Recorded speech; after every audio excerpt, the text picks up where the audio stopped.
Have you ever had one of those moments on the golf course where everything seems to shrink around you? Let's explore one such instance. Picture this.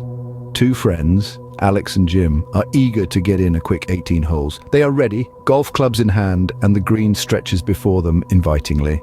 But there's a hitch in their plan. In front of them are two lady golfers whose swings are, shall we say, less than perfect. Their balls are flying in every direction but the intended one, slowing the pace of the game to a crawl. Now Alex, ever the problem solver, suggests to Jim, "Why don't you go over and ask if we can play through?" Jim, agreeable as ever, starts off in the direction of the two ladies. But halfway there, he suddenly turns around and retreats, leaving Alex puzzled. "What's wrong?" Alex inquires. Jim, with a sheepish grin, reveals a shocking truth. "One of them is my wife and the other is my mistress." This revelation leaves Alex in a bit of a bind, but being a good friend, he decides to step up. "That could be a problem," he admits. "I'll go over and have a word." So off Alex goes, his stride confident, his resolve firm.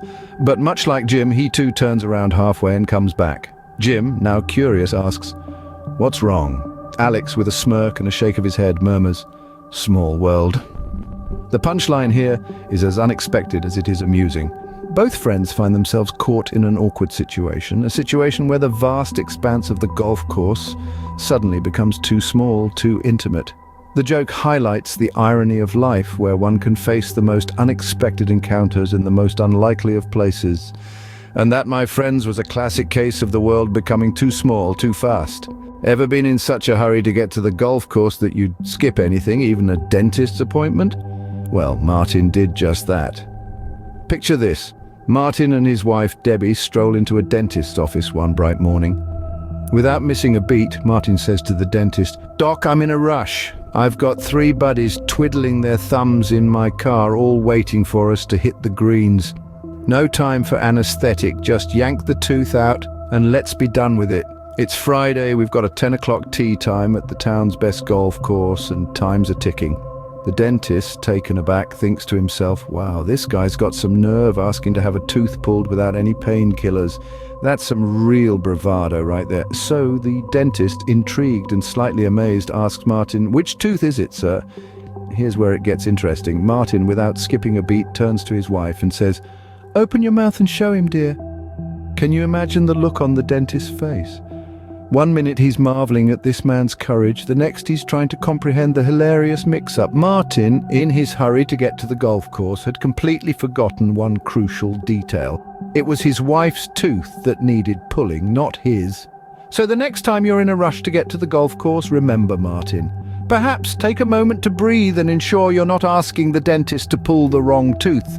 Because, let's face it, no one wants to be the talk of the town for all of the wrong reasons. So, what's the moral of the story? Well, it's simple really. When you're in a hurry, it's easy to overlook important details, but when it comes to your health, it's always best to take a step back, slow down, and make sure you're the one in the dentist's chair. Remember, folks, always make sure it's your mouth open at the dentist's, not someone else's. Can a golf swing be so powerful that it causes an earthquake? Well, not really, but let's hear a funny story about it. Picture this, a lady golfer full of determination yet lacking proficiency. With each swing she took at the ball, dirt flew in all directions. It was as if she was digging trenches rather than playing golf. She was quite flustered, her cheeks burning with embarrassment. Turning to her caddy, she exclaimed, "Gracious me, the worms will think there's an earthquake." Now, most caddies might offer a polite chuckle or a word of encouragement, but not this one. This caddy was a quick thinker with a knack for turning a phrase, and he had the perfect response ready. "I don't know," he replied. "The worms round here are very clever. I'll bet most of them are hiding underneath the ball for safety." Imagine that. The caddy suggesting that the worms were taking shelter from the lady golfer's powerful swings, under the very ball she was trying to hit. In the end, it's all in good fun.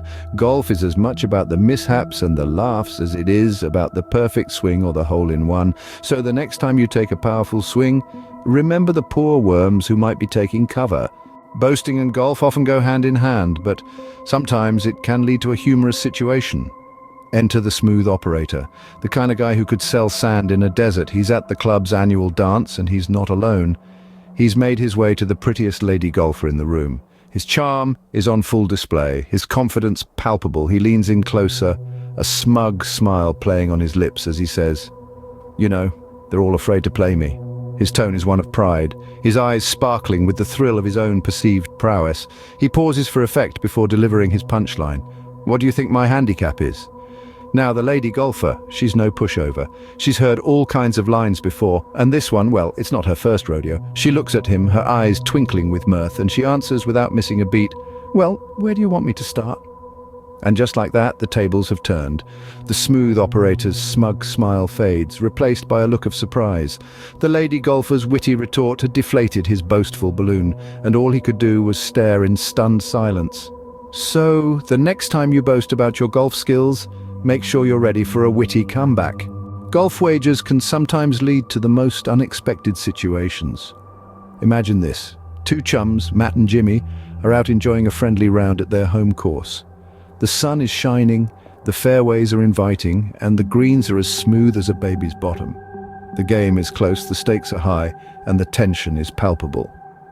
Matt, always the competitive one, putts out first. He saunters back to the golf cart, a smirk of victory playing on his lips. Jimmy, not one to be easily intimidated, takes his time, lines up his shot, and with a swift stroke sinks his putt. But as soon as Jimmy's ball disappears into the hole, the scene takes an unexpected turn. Suddenly, Matt, who was just sitting there basking in his triumph, jumps out of the cart like it's on fire. He hastily drops his pants, revealing a little more of himself than anyone really needed to see. It turns out our victorious golfer had sat on a bee, receiving a sting on his rather sensitive posterior. Now picture Jimmy standing there, putter in hand, mouth agape, as his partner frantically pleads for him to remove the stinger. With a deep breath and a slight grimace, Jimmy kneels down beside his friend, trying to help in this delicate situation. But oh, the comedy of life doesn't stop there. The group playing behind them, having witnessed this peculiar scene from a distance, races up to them, their minds filled with questions, their faces a picture of bemusement. They stop their carts, look at the two men, one with his pants around his ankles, the other kneeling beside him, and ask the only question that seems to make sense at that moment. What was the bet? As laughter echoes across the green, we're reminded of the unpredictability of golf and life in general. One minute, you're enjoying a friendly wager on a sunny day. The next, you're pulling a bee stinger out of your friend's backside. So the next time you're making a golf wager, remember to keep the bees out of it. Well, that was quite a golfing adventure, wasn't it? We kicked off with Alex and Jim's hilarious encounter on the golf course. Then we witnessed Martin's amusing rush at the dentist's office, followed by the lady golfer's unique approach to golfing that left the worms shaking. Our smooth operator at the club's annual dance surely got a witty response to his boast. And who could forget Matt's bee sting incident that left everyone in stitches? Remember, golf is more than a game, it's a source of endless laughter. Until next time, keep swinging and laughing.